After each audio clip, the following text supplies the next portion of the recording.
Hello friends, welcome to my YouTube channel Study Tools. मैं शुभम आपका सभी का आने के लिए स्वागत करता हूं। तो जैसा कि आज हम जो बात करने वाले हैं वो गति चैप्टर के बारे में बात कर रहे हैं। मैं इस लेक्चर में आपको जनरल साइंस पढ़ा रहा हूं जिसमें हम गति के बारे में बात कर रहे हैं और ये इसका दूसरा लेक्चर है। और ये वीडियो लेक्चर जो है आरआरबी, एनटीपीसी और ग्रुप डी के अलावा और जितने भी एग्ज़ाम जहाँ पर जीएस से संबंधित क्वेश्चन आते हैं वहाँ पे आप इसको पढ़ सकते हैं। तो चलिए इस लेक्चर को अब शुरू करते हैं। तो जैसा कि मैंने पहला लेक्चर जो आपका ख़त्म किया था वो मैंने आपको चाल और वेग में संबंध मात्रक बता के ख़त्म किया था और अब हम बात करेंगे त्वरण के बारे में। तो आते हैं त्वरण में। तो देखिए त्वरण क्या होता है। त्वरण जो है उसको हम कहते हैं वेग परिवर्तन की दर। क्या कहते हैं त्वरण को? वेग परिवर्तन की दर। मतलब समय के साथ अगर किसी वस्तु का वेग परिवर्तित होता है तो उसको हम कहेंगे त्वरण। जैसा कि हमने चाल बराबर देखा था जो कि होता है दूरी के साथ, समय के साथ दूरी जितनी चली जाएगी उसको चाल कहेंगे। वैसे ही हमने वेग में देखा था विस्थापन के साथ समय का अनुपात, विस्थापन बटे समय। तो उसी तरीके से त्वरण बराबर होता है वेग परिवर्तन बटे समय अंतराल, जिसको हम त्वरण को शॉर्ट फॉर्म में स्मॉल a लिखते हैं। a मतलब एक्सेलरेशन और वेग परिवर्तन मतलब इसको हम डेल्टा v लिखते हैं और समय अंतराल को डेल्टा t लिखते हैं। सर आपने त्वरण बता तो दिया लेकिन कुछ फील नहीं आ रहा।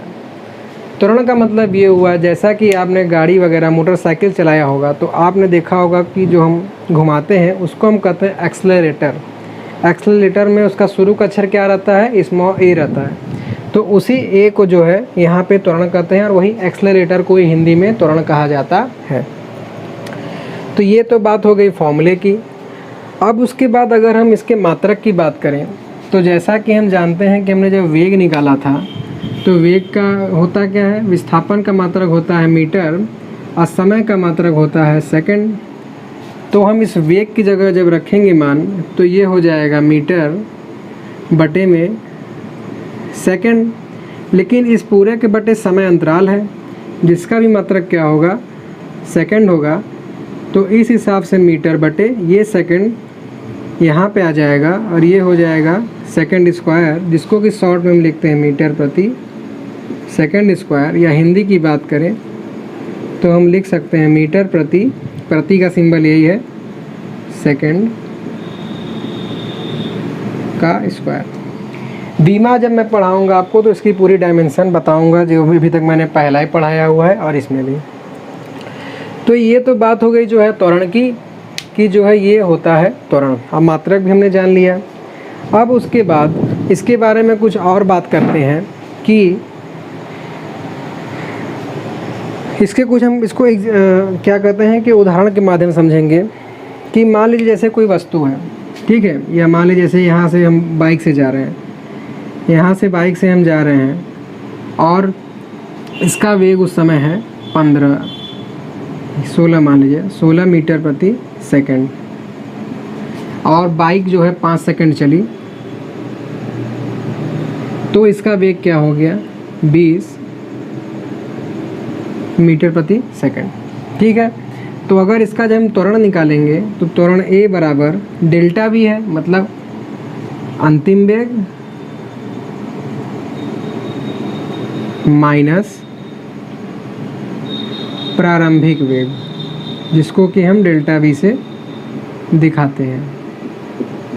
और बटे में क्या था? समय अंतराल, जिसको हम डेल्टा t लिखते हैं। तो अंतिम वेग क्या हो जाएगा? 20 माइनस प्रारंभिक वेग 16 और बटे में डेल्टा t दिया है समय 5। तो ये 20 में से 16 जाएगा तो आएगा 4/5, जो कि एक फ्रैक्शन का मान है। तो इससे कोई घबराने की बात नहीं है। इसका मान फ्रैक्शन भी हो सकता है और पूर्णांक संख्या में भी हो सकता है। ठीक है। अगर हम 20 की जगह यहाँ 15 ले लेंगे, मान लीजिए शुरू में जैसा कि मैंने कहा भी था ये 15 और 20 में से हम 15 घटाएंगे तो ये हो जाएगा 5 और हर में 5, तो इसका मान आ जाएगा 1 आ जाएगा। और मात्रक की बात करें तो ये हो जाएगा मीटर प्रति सेकंड स्क्वायर। मात्रक पे विशेष ध्यान दीजिएगा क्योंकि उससे भी क्वेश्चन आते हैं। तो ये तो हो गए त्वरण की कहानी। अभी मैं इसके बारे में कुछ आपको उदाहरण बताऊंगा। अब हम आते हैं मंदन पे। तो ये मंदन क्या होता है? मंदन भी जो है त्वरण का ही एक रूप है। इसके बारे में बात करते हैं। मंदन भी क्या होता है? त्वरण का ही एक रूप है।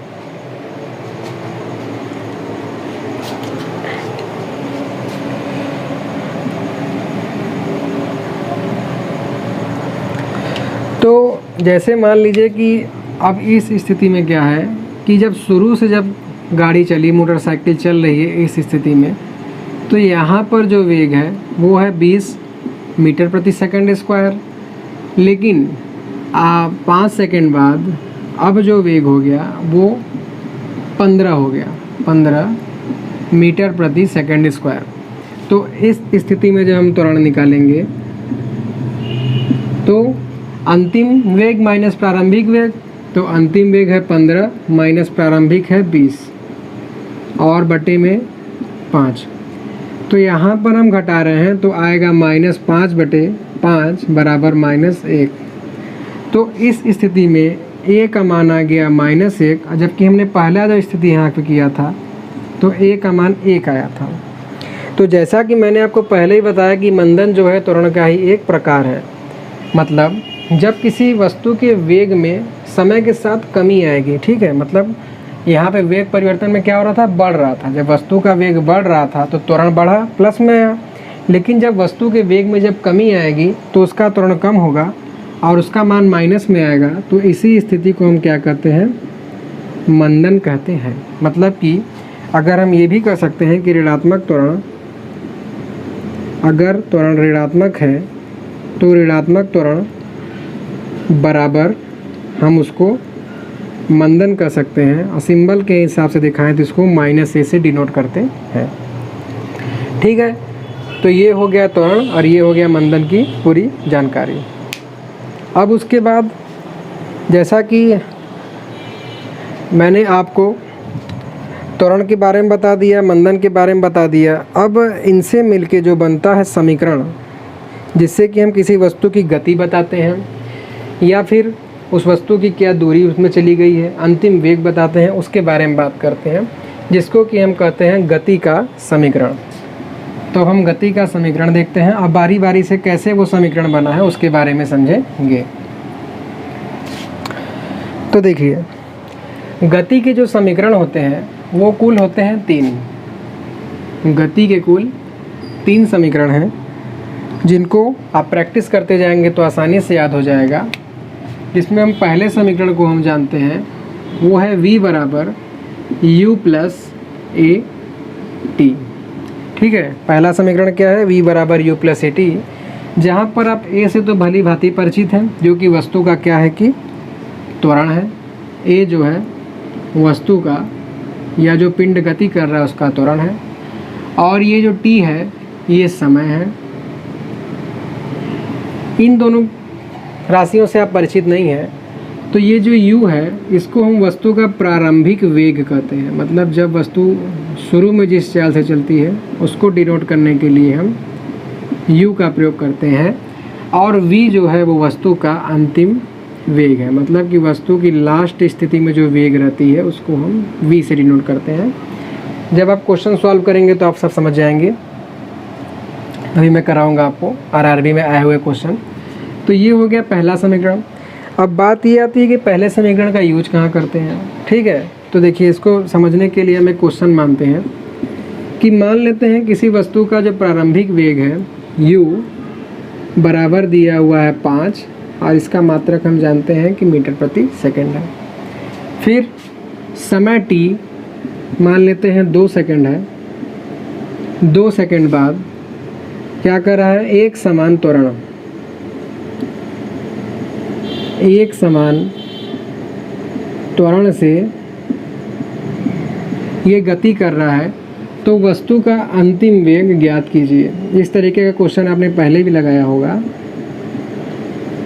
ठीक है, तो हम इन सभी मान को जब इस फॉर्मूले में रख देंगे, जैसा कि फॉर्मूला है v बराबर u प्लस ए टी, तो u का मान 5 है प्लस एक समान त्वरण है, ठीक है, मतलब त्वरण जब बढ़ घट नहीं रहा है तो इसका मान क्या हो जाएगा, a बराबर 0 हो जाएगा। तो 0 इंटू t का मान 2 दिया हुआ है तो यहाँ से हो जाएगा 5, ये तो पूरा कैंसिल हो गया, v का मान आ जाएगा 5 मीटर प्रति सेकंड, ठीक है। मतलब कि इस स्थिति में वस्तु जो है किसी प्रकार की कोई गति में परिवर्तन नहीं आ रहा है, या ये भी कह सकते हैं एक समान त्वरण या फिर त्वरण नहीं की स्थिति है, त्वरण नहीं।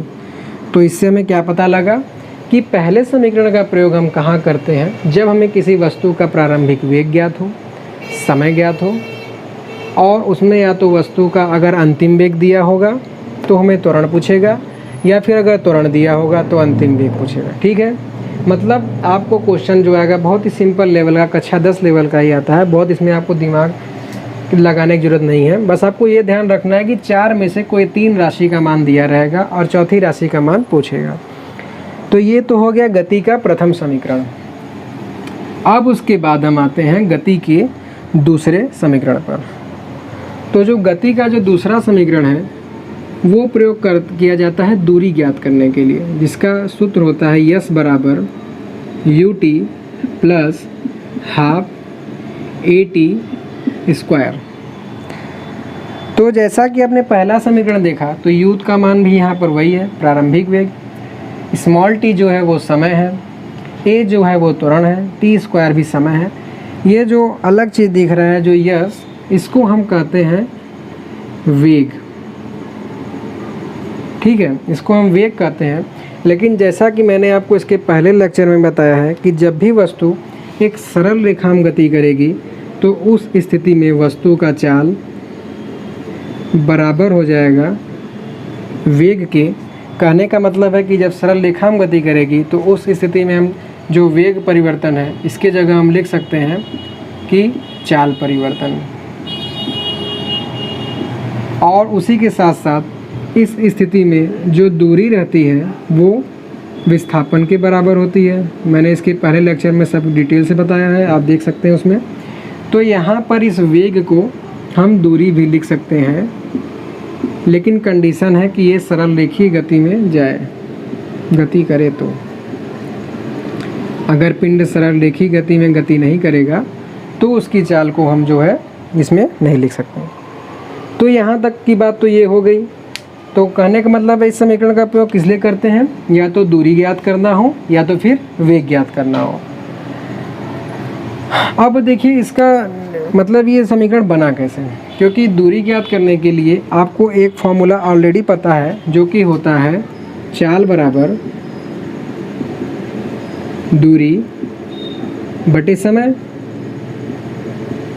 तो अगर इस फॉर्मूले का अगर हम यूज करेंगे तो यहाँ से हम ज्ञात कर सकते हैं कि दूरी बराबर हो जाएगा चाल इंटू समय के। चाल में समय का गुणा कर देंगे तो हमको दूरी ज्ञात हो जाएगा, या ये समय इधर आके यहाँ गुणा हो जाएगा। लेकिन ये कंडीशन कब फॉलो होगी, जब स्थिति ऐसा हो, जैसे मान लेते हैं कि किसी वस्तु का प्रारंभिक वेग u बराबर 5 मीटर प्रति सेकंड है और वो त्वरित नहीं कर रही है, तो उसके द्वारा चली गई कुल दूरी ज्ञात कीजिए। या अभी त्वरण मत लीजिए क्योंकि इसमें आ नहीं रहा है। इसका वेग जो है 5 मीटर प्रति सेकंड है, चाल, ये चाल होगा। किसी वस्तु की जो चाल है वो है 5 मीटर प्रति सेकंड और समय है मान लेते हैं 5 सेकंड।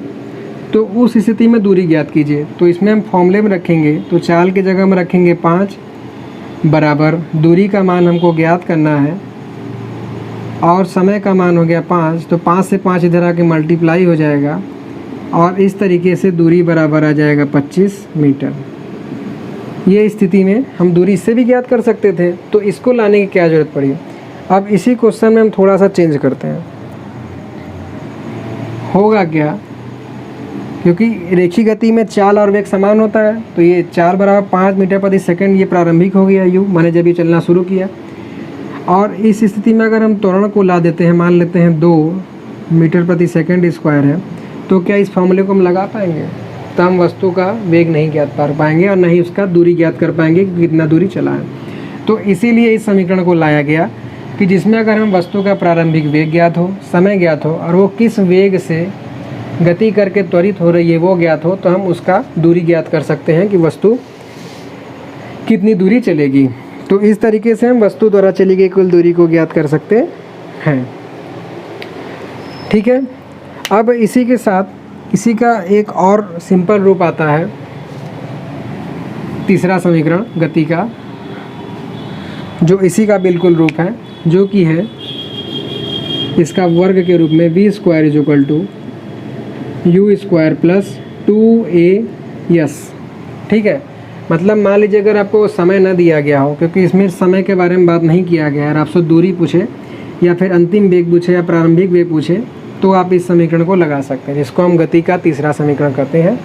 तो इस प्रकार ये गति का प्रथम समीकरण, ये गति का दूसरा समीकरण और ये हो गया गति का तीसरा समीकरण। तो यहाँ तक हमने मोशन के बारे में बात कर ली, जो कि रेखीय गति में हो गया। लेकिन मान लीजिए अगर जो गति हो रहा है वो गुरुत्व के अधीन हो रहा है। गुरुत्व के अधीन का मतलब क्या होता है? जैसे मैं अधीन का मतलब हुआ कि किसी के अंडर, जैसे आप सभी लोग जो हैं अपने माता पिता के अधीन हैं, वो जो कहेंगे वही आप कार्य करेंगे, उसके अलावा कोई दूसरा कार्य नहीं करेंगे। तो उसी तरीके से ये गुरुत्व के अधीन का मतलब क्या हुआ कि पृथ्वी जिस बल से किसी वस्तु को अपनी ओर आकर्षित करती है, मतलब जैसे मैं इस पिंड को नीचे की ओर छोड़ूंगा तो ये तुरंत जो है नीचे गिर जाएगा। क्यों? क्योंकि ये इसको पिंड अपने अक्ष की ओर खींच रही है, अपने केंद्र की ओर। ऊपर फेंकूंगा तब भी ये नीचे गिर ही जाएगा। ऐसा क्यों है? क्योंकि ये जो गति हो रहा है वो गुरुत्व के अधीन गति कहलाएगी। रेखीय गति में भी गुरुत्व के अधीन ही होता है, लेकिन होता क्या है, उसमें में एक बेस आधार मिला हुआ रहता है। तो हमें उस समय कैलकुलेशन ज़्यादा करेंगे तो पता लगेगा, सामान्य नेत्रों से हम नहीं बता पाते हैं। ठीक है, तो इस स्थिति में क्या हुआ गुरुत्व के अधीन गति में कि जैसे मान लीजिए ये कोई समतल प्लेस है, यहाँ से कोई पिंड अगर ऊपर की साइड गति कर रही है या फिर छोड़ने पे अगर नीचे आ रही है, तो इन दोनों केस में जो है गुरुत्व कार्य करता है। गुरुत्व के अधीन गति का जो समीकरण है और उसके साथ जो गति के जो समीकरण है उसमें बहुत ही छोटा सा ही जो है अंतर है, जिसके बारे में हम बात करेंगे। क्योंकि होता क्या है इस केस में, इन तीनों, इसका भी जो है गुरुत्व के अधीन की गति में भी तीन ही समीकरण होता है, जिसमें कि जो पहला समीकरण हो जाएगा वो हो जाएगा v square is equal to u square plus, बस यहाँ पे जो पहले हम a लिखते थे वो हो जाएगा gt, v is equal to u plus gt, जो कि पहला गति का समीकरण था। अब उसी तरीके से दूसरे की बात करें तो जैसा कि पहले मैं आपको गतिक समीकरण लिख दे रहा हूँ, जो कि होता है यस बराबर U T plus half A T square. तो इसी में बस केवल ए की जगह हम जी कर देंगे, तो ये हो जाएगा यस बराबर U T plus half G T square. तीसरा समीकरण क्या था? वी स्क्वायर बराबर यू स्क्वायर प्लस 2as। तो इसमें ए की जगह हम क्या कर देंगे? जी कर देंगे। तो वी स्क्वायर बराबर यू स्क्वायर प्लस 2g। अब बात ये आती है कि सर जब काम उसी से हो जाता और जो ए का कार्य वही जी का कार्य है, तो आपने ऐसा क्यों अंतर किया? तो बात ऐसा ये है कि ये जो जी है इसको हम कहते हैं गुरुत्वीय त्वरण। ये भी त्वरण है, लेकिन इसको हम कहेंगे गुरुत्वीय त्वरण। इसका जो एकदम मतलब कि प्रयोगशाला में सिद्ध करके जो मान निकाला गया है वो है 9.8 मीटर प्रति सेकंड स्क्वायर, जी का मान। लेकिन क्वेश्चन को सॉल्व करते समय जैसा कि दशमलव के बाद की संख्या 5 से बड़ी है, तो इसको हम डायरेक्ट 10 लिख देते हैं, जैसे कि क्वेश्चन आसानी से सॉल्व हो जाए। तो आपको जब पेपर में क्वेश्चन आएगा, अगर उसमें ये मान दिया रहेगा, मान कोई अगर नहीं दिया रहेगा तो आप इसी को यूज़ करेंगे, और उसके अलावा जो मान अगर दिया रहेगा तो जो दिया रहेगा आप उसको इस्तेमाल करिएगा। नहीं देने कंडीशन में आप 9.8 ही रखेंगे। ठीक है, अब उसके बाद जैसा कि वस्तु ऊपर जा रही है, वस्तु नीचे जा रही है, क्योंकि जब स्मॉल ए का जो वर्क था, अंतर मैं आपको बता रहा हूँ, स्मॉल ए जब था तो ये रेखीय गति में था, तो इस स्थिति में चाहे आगे जाए चाहे पीछे जाए, प्लस माइनस के हिसाब से बता देंगे। लेकिन जी के मान में क्या होता है कि जब भी कोई वस्तु धरातल से ऊपर के साइड जाएगी तो इसके मान को हम माइनस मिलेंगे, मतलब कि जब वस्तु को हम नीचे से ऊपर की तरफ उछालेंगे तो उस कंडीशन में क्या होगा, जी का मान माइनस लेंगे। वही चीज़ अगर किसी वस्तु को हम ऊपर से नीचे की तरफ फेंकते हैं तो जी का मान हम प्लस लेंगे।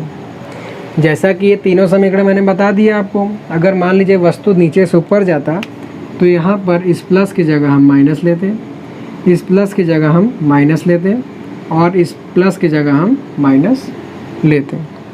यही हो गया। और उसके साथ साथ जैसा कि मैंने आपको त्वरण के बारे में बताया, तो त्वरण में हमको दिशा भी ज्ञात होती है, छूट गया था। तो ये जो त्वरण हो जाएगा ये एक सदिश राशि है, त्वरण सदिश राशि है, ये भी ध्यान दीजिएगा, ध्यान रखिएगा, ठीक है।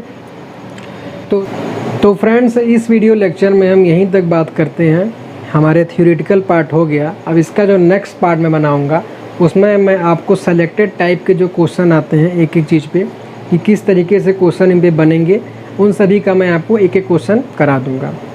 तो इसी के साथ आज का लेक्चर हम यहीं पे समाप्त करते हैं। आशा करता हूँ कि बताई गई सभी जानकारी आपको समझ में आई होगी।